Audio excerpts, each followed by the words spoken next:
All right, good morning and welcome to the House Environment Committee. This morning, we are going to be walking through the latest draft of H 632, the miscellaneous DEC bill, with our legislative counsel, Michael O'Grady. Welcome back, Michael. Good morning. This is Mike O'Grady with Legislative Counsel. I was trying to check to see what's on the website, but I can't load your committee website for some reason. Either, which is a real thing. The committee website. I can't load any. I can't even get to committees. I'll just pull. So hopefully you have draft number 4.1 in front of you. I'll just start walking through. So before I go into specifics, there are certain programs that have been removed. There are certain programs that have been added, and there are two programs where questions still remain. So what has been removed was that section about A&R adopting rules for net gain of wetland. They're already past that deadline. You didn't want to extend it, so that section was removed.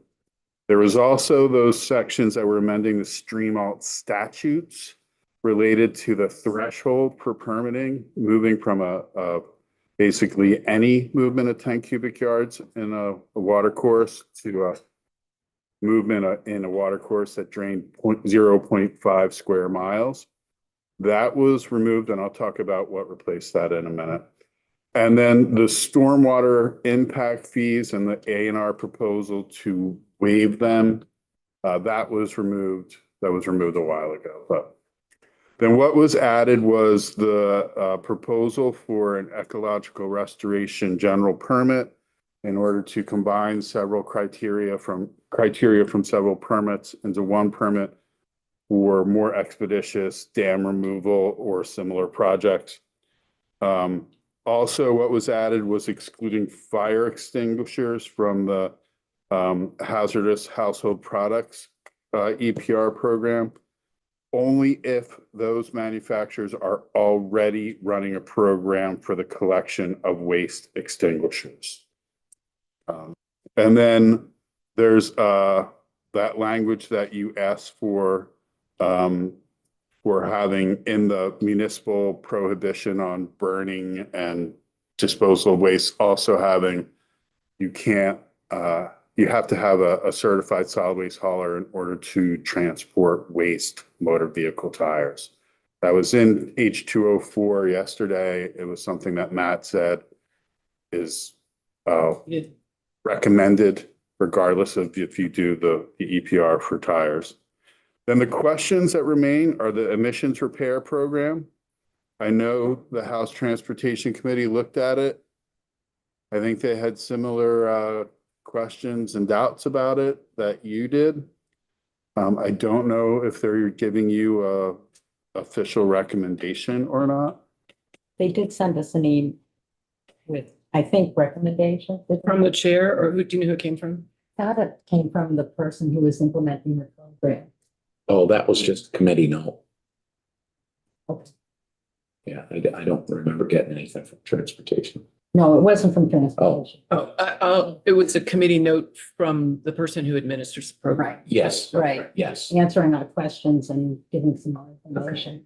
I'll follow up with the chairs of the other committees in general. So the Matt Byron and Matt Walker and Ag, David Durfee, and there's one more. Am I missing one more? Thank you not. So those were the three, the CAFO program, which Ag has looked at and was fine with, and Laura DePietro testified and was fine with that. Oh, okay, great. Then there was the emissions repair, and then the emergency rulemaking that A&R has proposed. I have not heard anything from GovOps on, so. Yeah, I emailed him again yesterday. So I think they should be in touch with you soon. Okay. All right. Well, then we wanted their thoughts sooner rather than later. So do you want me to just focus on changes, or do you want me to do high level of every section? Well, yeah, Kat's got a few copies coming.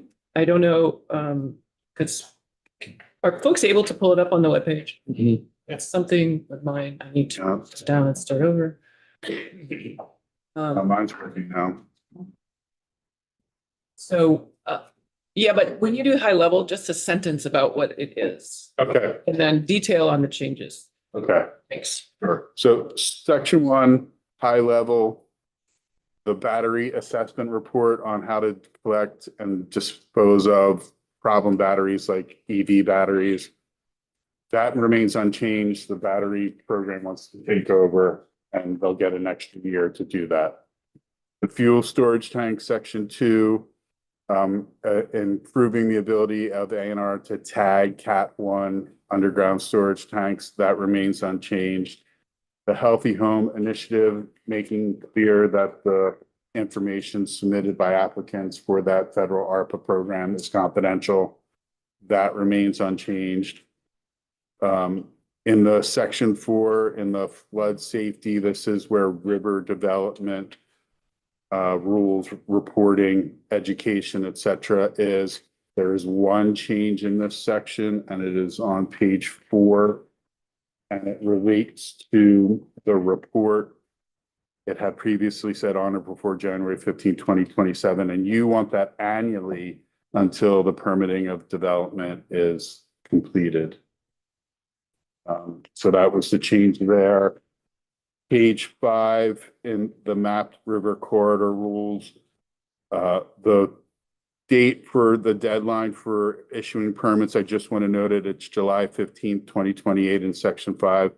That's important or relevant to a change later, and I'll have that change. Section 6, the NFIP study program for committee, giving them extra time, a year extra time, that is unchanged. Okay. I just want to pause on date changes when you're finished with the date change section here for the flood safety. I'm not quite to the end of date changes. The next, the last section with date changes is section 7. Remember, I pointed out the July 15th, 2028 for rules. That needs to be consistent in section 7. Section 7 is one of those sections where the ex-chair of Senate Natural would dictate when rulemaking had to start and when it needed to end. So you need to provide consistency between section 5 and section 7. And that's the end of the date changes.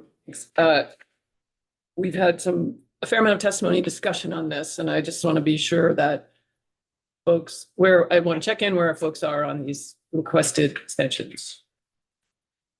I mean, I'm just concerned that it's extended this Yeah. much. I mean, we're talking about people's lives and safety. It's really concerning to me. Same, I'm concerned we're pushing the dates out and not requiring some action based on the work that's already done with the 3,000 miles that's already been done. It seems like they're just holding on to that data and not making use of it, yet pushing the end date out. It seems like we ought to make use of the work that's been done thus far, at least in some fashion. Okay, yeah, thanks for that reminder. All right, so then this is a good time for me to say, like, we're moving into final walkthrough here, and so we need to pull out any concerns along the way. And if, like Michael just high-leveled a bunch of sections, I'm going to assume you're fine with them unless you bring up an issue on this. I'm just wondering if it makes sense to kind of have someone, I'm sure they're monitoring rainfall. But what we've heard from testimony is, with the increased amount of rainfall, is higher risk of the dams flooding. And I don't know if we can put it in here or not, but I think this committee should keep track of, rainfall and if it's really increasing and heading towards a threat. Yes, and many people are keeping track of that for the state of Vermont for us, and we can always access the data. And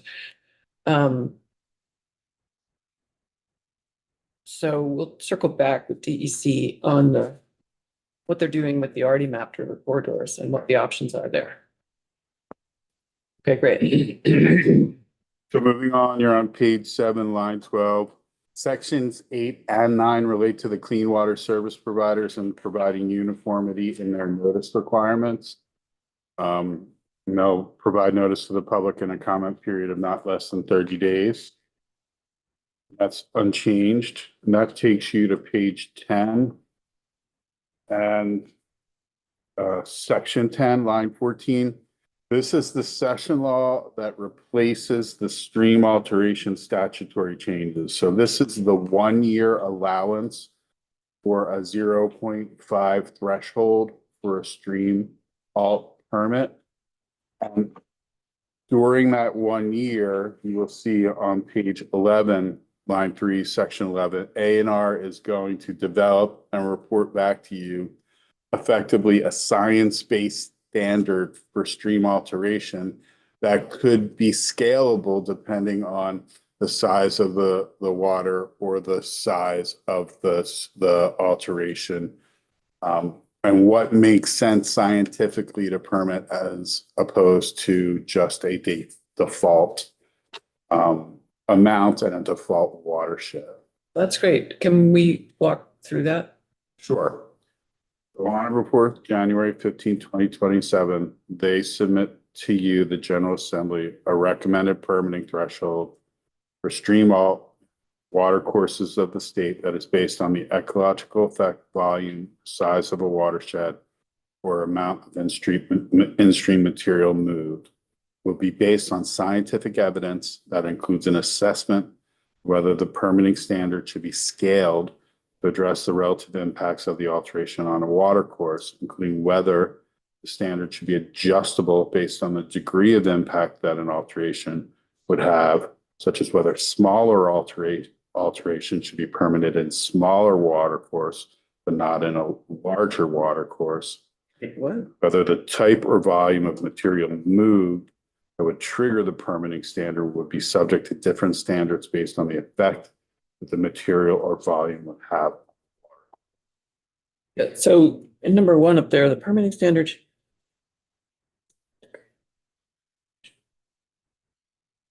Smaller alterations should be permitted in larger water courses. Require a permit. It should say, yeah, I mean, that's, It's backwards somehow. I can read Require a whether they should require a permit. Yeah, that needs a little work. multiple.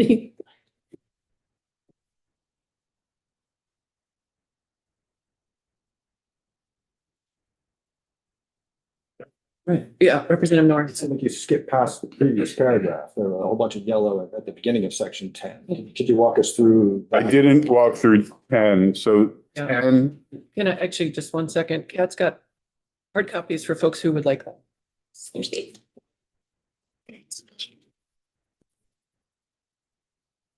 Ready?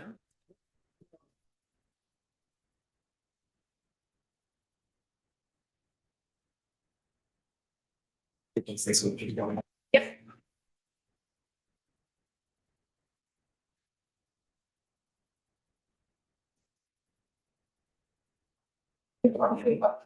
You want? Someone else wants it. so in 10, remember that the existing statutory threshold is no limit on the water course. It's whether or not you're moving 10 cubic yards of in-stream material. And so notwithstanding the existing provisions requiring A&R to issue a stream alteration permit for the movement, fill, or excavation of 10 cubic yards or more of in-stream material in any year in any water course, beginning on July 1, 2026, and any July 1, 2027, A&R shall only require a stream alteration permit for the movement, fill, or excavation 10 cubic yards or more of in-stream material in any year in a water course with a watershed area greater than 0.5 square miles at the location of the proposed movement, fill, or excavation. So I would say we would want to extend past July 1, 2027. We need to be in session to be able to respond to avoid confusion out there in the field in the middle of construction season. So I would suggest something more like February 1st or something. Remember, you get the report back January of 27 about what would be the science-based scalable standard. So you would have a legislative session to enact Oh, okay. what would replace. My head there. So it would begin this July we get the report January. I say 6 months later, we get the report. Okay. I guess we'll do that. I mean, I see your point. It's in the middle of construction season. If you want to push it out 6 months until So, that makes sense. Okay. And at the beginning date, maybe it's in July 1st, 2026. Should, no, that's sort of where okay. anything we pass this session usually starts the first of the fiscal year, kind of. But I was just thinking on Yeah. passage, it's supposed to. But, yeah, same Yeah. thing. Same, yes, roughly the same thing. No, I mean, no, it's my same issue. Yeah, but yeah, We can see what DC. Yeah. recommends. what's best for them. By the time the governor signs it. So. Yeah, by the time it goes into effect, it's usually July 1, realistically. Should I move on? Okay, so that takes you to page 12. The next 4 sections are about the CAFO program. Most of these changes is changing cow/calf to cow and calf. We don't need to walk through that Right. anymore. I think we're clear on the ors and the ands. The big substantive change in these sections is page 14, line 21. Remember, there used to be the ability in A&R's permitting authority to require any AFO to get a CAFO permit without a standard built in. And the agency objected to that. I will point out that you already have authority for A&R to do that, but there's a standard. Sorry, did you say page 14? Page 14, line 21, it's not there anymore. It's like it's on. Mhm. So, Oh. The A&R brought us the change and then it got removed yes, by, I think I was told to take it out. Yeah. It was in the draft that we received and then the ag agency requested it be removed and then DEC requested it be removed. okay, I missed that. Talking about the original sub 4, secretary determines secretary's discretion, the CAFO permit is required. Exactly. That wasn't struck, yeah. Even though that's already, Yeah, so I will show you on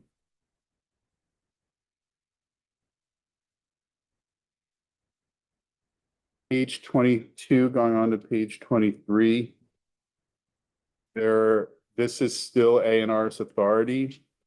And you will see that they have in these subdivisions 5, 6, and 7, the ability to require AFOs to get a CAFO permit. But there's a standard.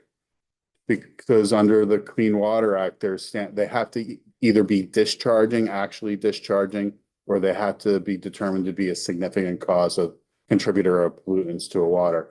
And so you have the standards here. The secretary still has the discretion, still her discretion to make that determination. But this is consistent with federal law. The other one was trying to be consistent with federal law, but it was too broadly drafted. okay.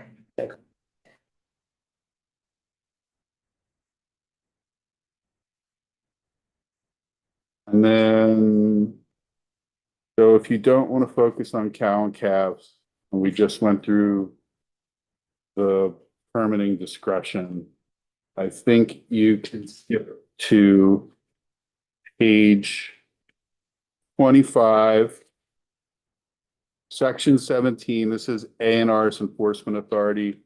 Remember, A&R and Agency of Ag used to have an MOU that described their enforcement cooperation. EPA wanted that MOU removed. Well, and you did that last year, but you forgot to change a reference to that in A&R's enforcement authority. And that's what the language on page 25 to 26 does. And then you get to page 26, section 18. This is a new section. It's been called ecological restoration projects. It's been called freshwater restoration projects. I'm calling it the surface water restoration projects because we don't use the term freshwater in Vermont, and ecological wasn't really specific to it's a surface water program.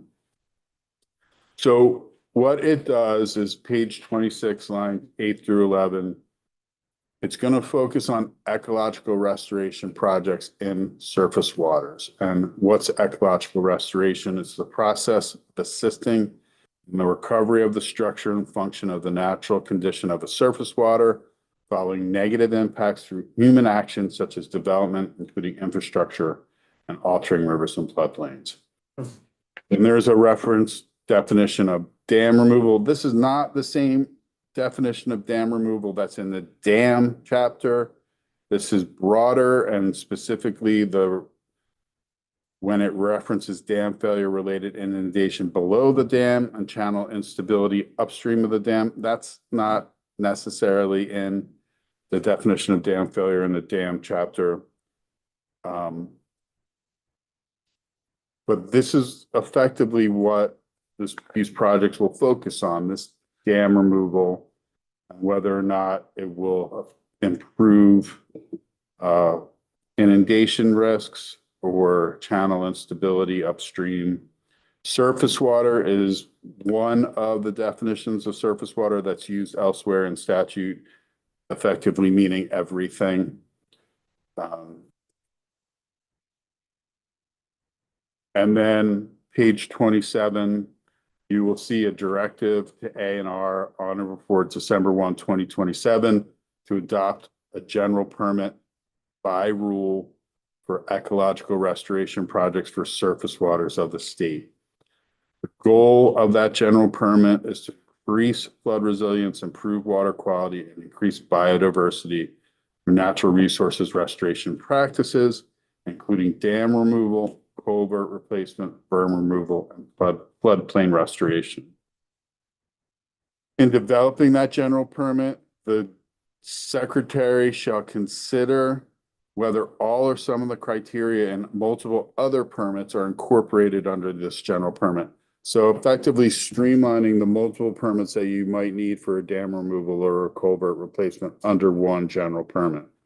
And so those permit criteria that could be considered would be a dam safety order, which is what you need in order to fix or repair a dam or remove it. A wetlands determination or permit, which I think you all know what that is. A rare and threatened species review.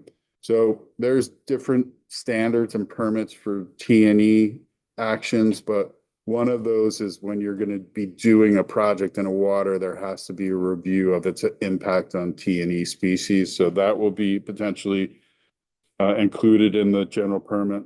Clean Water Section 401 certification. That's when the project needs a federal permit and A&R needs to sign off that that federal action will meet the state water quality standards. Remember, Green River Reservoir, that dam, they had to get that 401 to certify that they met state standards. Stormwater construction general permit, when you're going to move more than a half acre of earth disturbance in Vermont, you need to do certain practices. Maybe that cuts part of this general permit. And then an insignificant waste management event. When you are moving dirt, technically, if you don't have a use for it, it's waste. But it can be sent somewhere that used to be called a categorical facility. Now it's called an insignificant waste. And so it can be managed at one place instead of at a certified facility. So you can take it to like an empty field that's not a solid waste facility, but A&R will certify it as being appropriate for the disposal of dirt, usually. We made changes to that last year, maybe. You did that for the development soils. Yeah. Remember, they have PAHs in them, polyaromatic hydrocarbons, and technically they were violating soil standards and you needed to treat them as hazardous waste. But there's PAHs all over the state, that pretty much everywhere. So if you were holding the disposal to that, it was really difficult to dispose of it. It had to go to a landfill effectively. So you allowed insignificant waste event disposal for POS when the background level, the POS at the receiving site was the same. Thanks for that. I remember the term. We learned it. Thanks.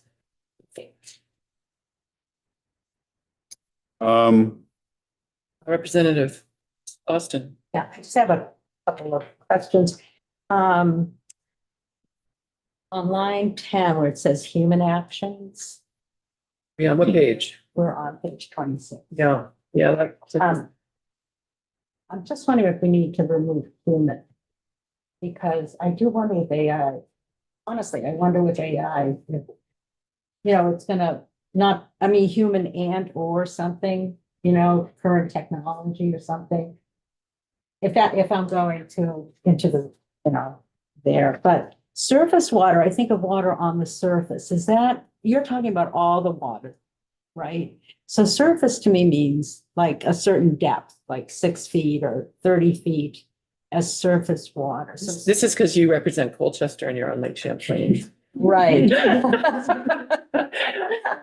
Okay. It's all water. A question you might ask yourself is whether or not you want it only to be the in-state waters, so not boundary waters. So it wouldn't, if sometimes when you define this, you exclude Champlain, you exclude Memphremagog, you exclude Wallace Pond because of their transboundary nature. You don't have to worry about the Connecticut mostly because New Hampshire owns the Connecticut.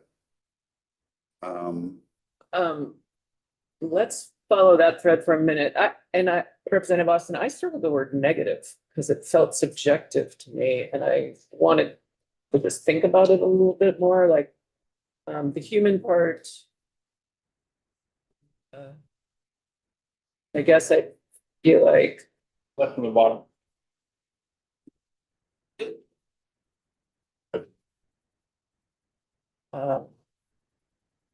yeah, that sounds kind of my attitude. So anyway, I think we're going to take more testimony on this section from. That's about the dam section.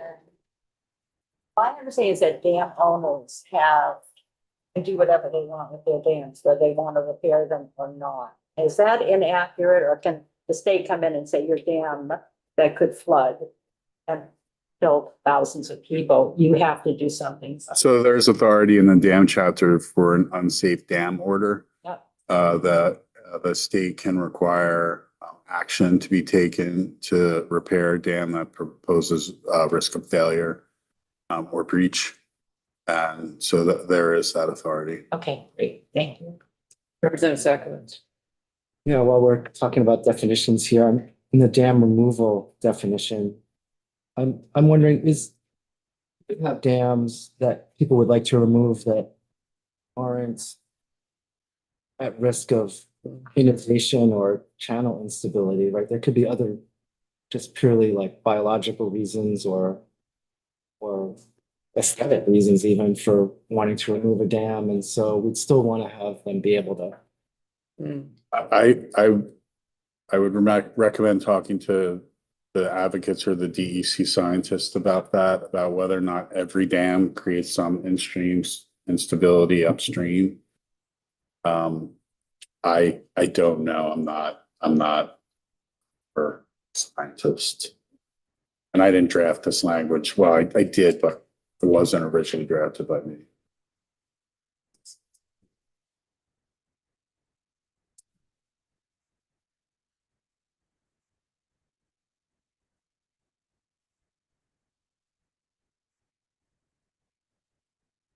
Same lines, since this all comes under the heading of surface water restoration projects, maybe tying the definition of dam removal to surface water restoration, just more broadly. I think that's maybe Larry's trying to get at. I don't know. Yeah. Maybe I'm putting words in your mouth, but. I mean, I think dam removal is the removal of a dam. So if we know what a dam is, then we know what it would mean to remove a dam. Yeah, why do we need a definition of dam removal? I do think there are sometimes questions about whether something is a dam. But doesn't that mean we need a definition of dam? We do have a definition of dam, but some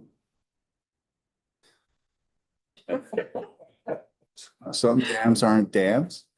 Some dams don't need a permit because they don't impound enough.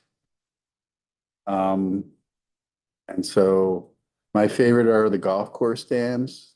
Like your water hazards are generally created with dams. But they don't impound enough water to require a permit to alter. And so some dams aren't dams.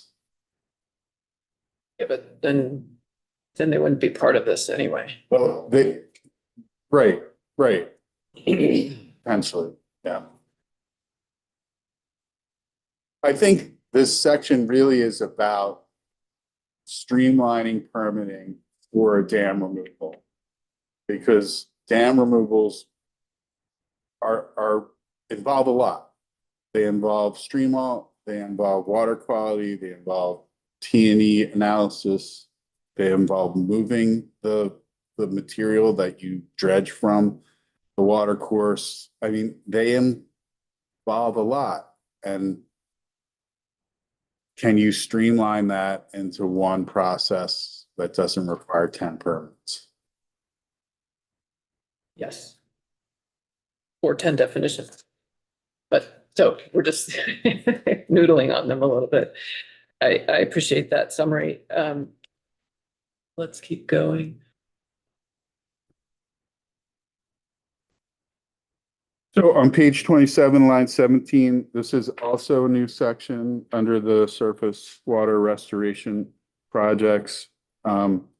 It directs DEC in coordination with the multiple stakeholders involved with the environmental review process required for dam to look at basically what should be considered before a dam order is granted.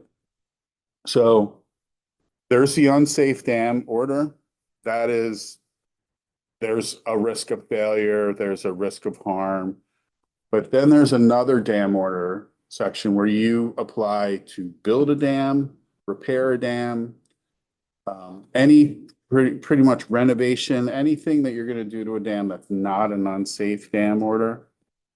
And the standard for that dam order is as a certificate of public good. The DEC needs to look at a long list of criteria to determine whether or not that action is being proposed, construction, repair, alteration, breach, is within the public good. One of the things that's not in that list is whether or not dam removal would be the best public good. And so what you see here on page 28, and I admit it could be a little bit clearer, but they will look at the identification of improvements that shall address all the public safety and environmental impacts of a project. They will develop specific criteria that the Department of Fish and Wildlife will look at when they do investigations on the impact of a proposed project on fish and wildlife. Because right now they're only directed to do an impact on the fish and wildlife habitat, not the actual fish and wildlife.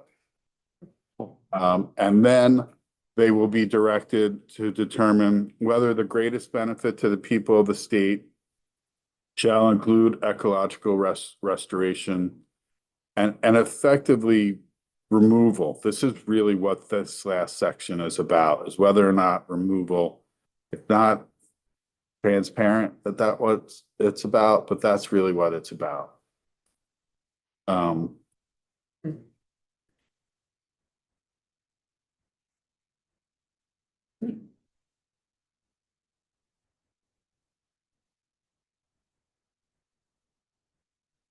North. Thank you, Chair. In that last section, subsection 3, determination that the greatest benefit to the people, underlying people, of the state shall include a list of things. I don't see anywhere in that list of things that the cost of removal, the tax burden associated with that, and the economic impacts, So all of that, big impacts that people. or hold on a sec. So remember I told you that there was this determination that has to be determination if it's in the public good. And the factors for that are in 10 VSA 1086. Now, it's a long list. I'll read some of them to you.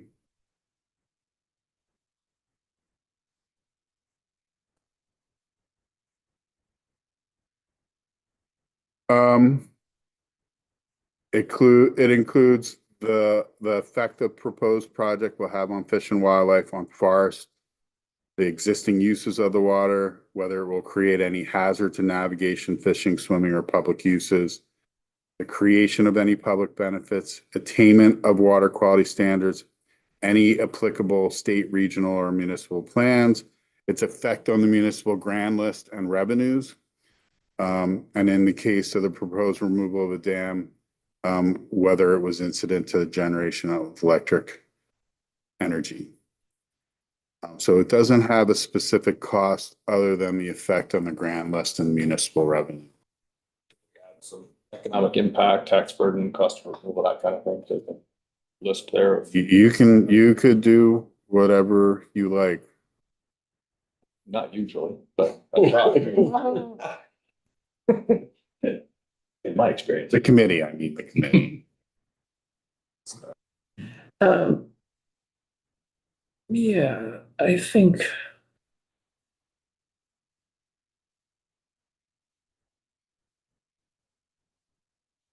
I mean, so I think then it extends to what are the costs of having a dam in place too. So like, I think, yeah, there's a cost to removing it, but there's a cost to having it there. And so if you want, it's like, The trade-off. that's the whole idea of a certificate of public good and what's best for the state. I think to me, it's included and implied. But this section is still open for input. If you want to noodle on that, you're welcome to. Representative Chapin.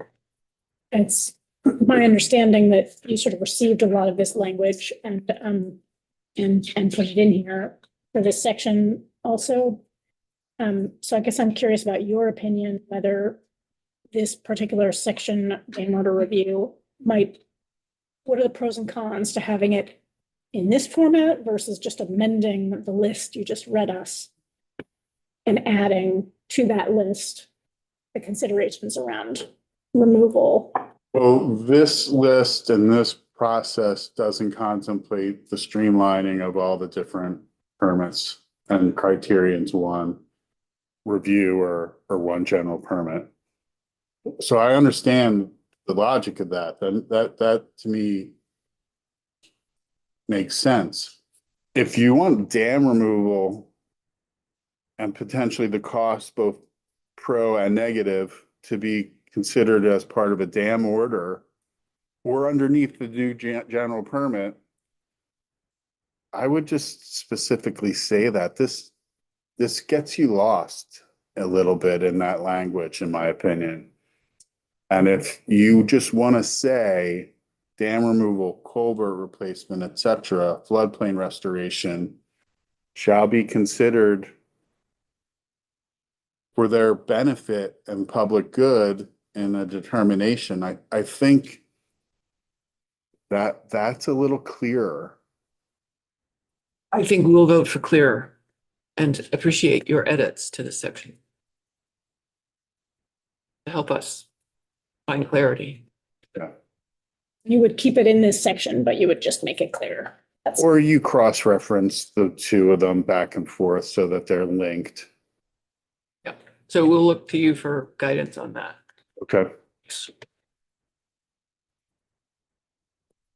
Should I move on? And I just have, Oh, yes, Representative Austin.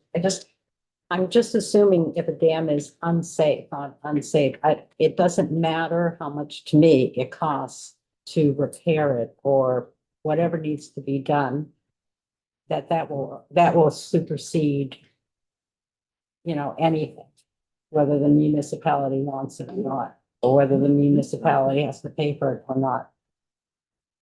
So when there's an unsafe dam, any 10 people can petition the department to take action and to investigate whether or not action is necessary. And if there is the order, the person owning the dam, they have to comply with the order. And if they don't, then the department can take action. And the department then can seek costs from the dam owner. But why isn't the department the one responsible for determining? What if you can't get 10 people to? No, the 10 people just petition. So almost every environmental law in the state is complaint driven, Interesting. right? And it's like, there's cows in the stream, there's fine sewer overflow, there's, But we're talking about public safety, so it can't be determined by 10 people whether they think it's unsafe or not. no, they just petition for the department to do an investigation as to whether or not. But what if they don't petition? What if no one petitions? So, but there is a process that the state is inspecting dams. Right. That's separate from this. So this is not part of this bill. Okay, I know I had an assumption there was something there, but I just needed to clarify it, so thank you. I do want to say with regard to dam safety and dam safety bill, I talked to Ben Green last night and he emailed me after midnight. So he was on it. But the question of whether or not you can mandate that a federal flood control dam or any federal dam, who does the EOP for that? He said, no, you can't mandate that.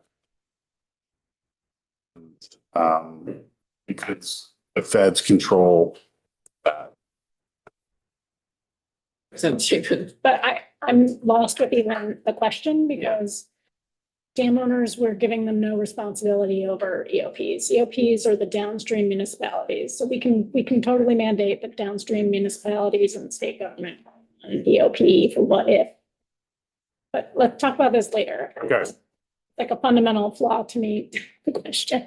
You have to look at the Flood Control Act and it says anything related to it, the U.S. Army Corps of Engineer controls. And so, what do they do in EOP? How are they? no, they how are tell the municipalities to do the EOP. And do they already tell them to do it? They, Like that's already in statute and required. I have not found that mandate in statute. I found it in their guidance documents. So, yeah, we can do this later, but I think there's, Yeah, we're just trying to I get get both. the state to help municipalities do their EOPs. Yeah, well, you could call You it something can't- else. Yeah, you can't tell them they can't plan is what your point is. Yes, Yeah. we'll figure that out. So moving on to section 19, this is that emergency rulemaking that you're looking for input from GovOps about, and it gives agencies, in addition to the existing emergency rule standards, to go to emergency rule if an amendment to a federal statute, rule, or policy will material conflict with or threaten the ability of an agency to implement a statutory regulatory program required under Vermont law.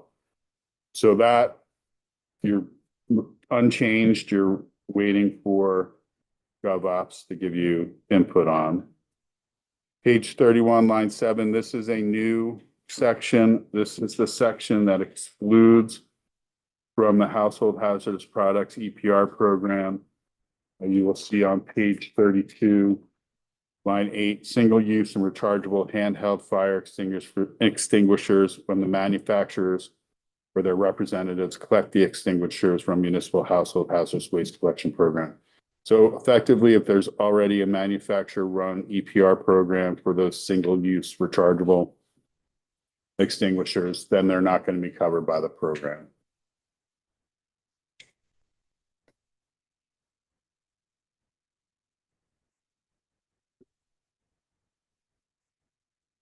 Sarkowitz. So is there such a manufacturer That's my understanding. I've been told that they do run a program. And You there might want to hear from their representative. might, and he's right behind you. So we welcome a comment from the representative from industry. Bill Smith, with Government Relations, lobby for Fire Extinguisher Manufacturers Association, the commercial fire extinguishers. Some of you were here already, but like the one in the corner over there, it's one of my members puts that here and maintains it. So it's a little different take on what we were proposing. We were just proposing that if you were subject to the fire code and had to maintain these, that keeps them out of the waste stream anyway. And if for that limited subset of fire extinguisher and their manufacturers, we would say they would be exempt. Now, this goes beyond that. This is basically all fire extinguishers in the state of Vermont. If there, as I read this, and I just checked this morning, it seems to say to me that any fire extinguisher manufacturer, if they collect their extinguishers from the solid waste facility, that they're not considered covered household hazardous waste. Even if they never, I can't speak for the ones that sell into the residential market, but I'm wondering, is this going to be effective to do what you want by having said, like, for example, we heard Steve Duke from Vermont Fire Extinguisher over in Harry said he does with the locals. That's very ad hoc. So this is going to mandate it happen. I need to hear from them and say, do you want to do this? Is this the way to do this? Or would you just prefer to be the type of exemption that's based on being covered by the fire code and having a maintenance one, which seems a little simpler to me just on comparing them now. But I guess I'd like, Jeff Terry will be up here at 10:30 if you want to hear from him. He's actually in contact with the actual manufacturers right now. So I guess I'd ask if you could hear from him to see if they have an official answer, because I understand this is a little different take to me. I don't want to get ahead of my client, but I also want to understand what's driving this and why is it different. So I guess I'd ask the committee. So the language came from A&R, and it was because A&R's concerns that some extinguishers still wind up in the waste stream and are still posing risks at solid waste management facilities. So regardless of the fact that they might be governed by the fire code, a management plan, maybe that's not being met or complied with, and the waste cartridges are winding up in. Okay. So It makes me think of one thing, and I guess obviously you need to get through the bill and then come back to this if needed. But it seems to me that wouldn't that put on a good actor, if you will, like Steve Duke, to say, "Oh, I'm just collecting my Amerex once today. I'm not collecting those single use because that's kiddie." It could complicate it for the solid waste districts by saying, you're only collecting your brand now? I mean, or are you collecting all of them? And what happens if someone says, I don't want to collect kitty, I'm just going to collect all of ours you have? Would they be in compliance with this, or would they be out of compliance?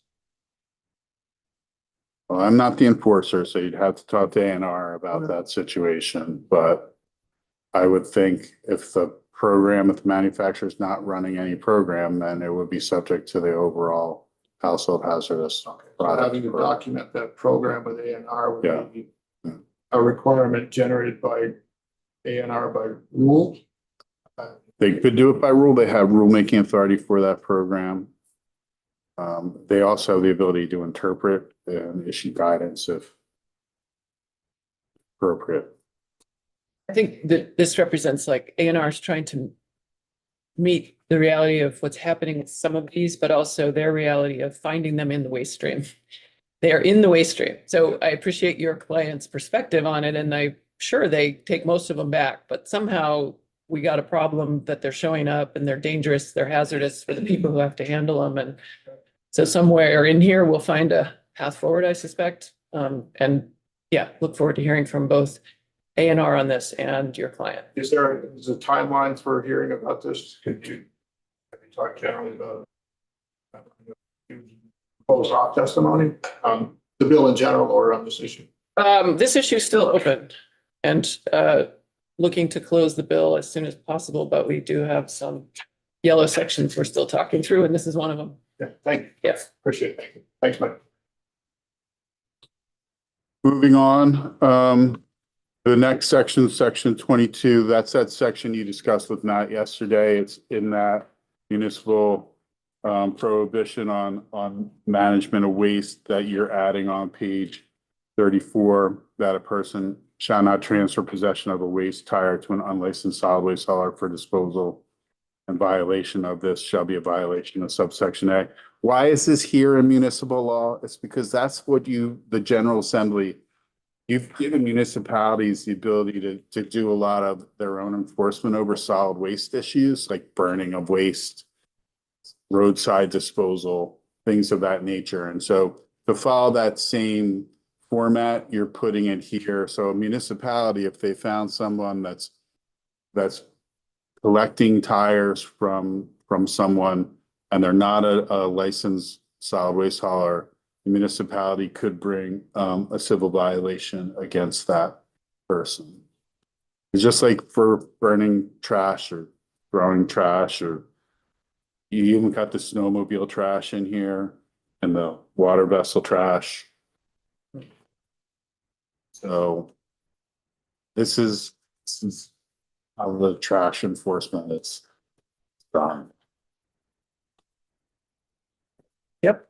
So we have And then the last section is the emissions repair program.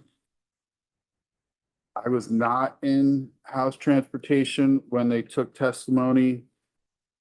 One of the things that I heard was provided in that testimony was that there's been little demand on the program because DMV has been waiving the emissions violations. So if you get a waiver, you don't need repair. And so, but apparently waiver is going away. The waiver authority is going away. So I don't know how that informs your transportation committee's recommendation or what you want to do, but that I think is part of the dynamic here. do you know how the waivers work?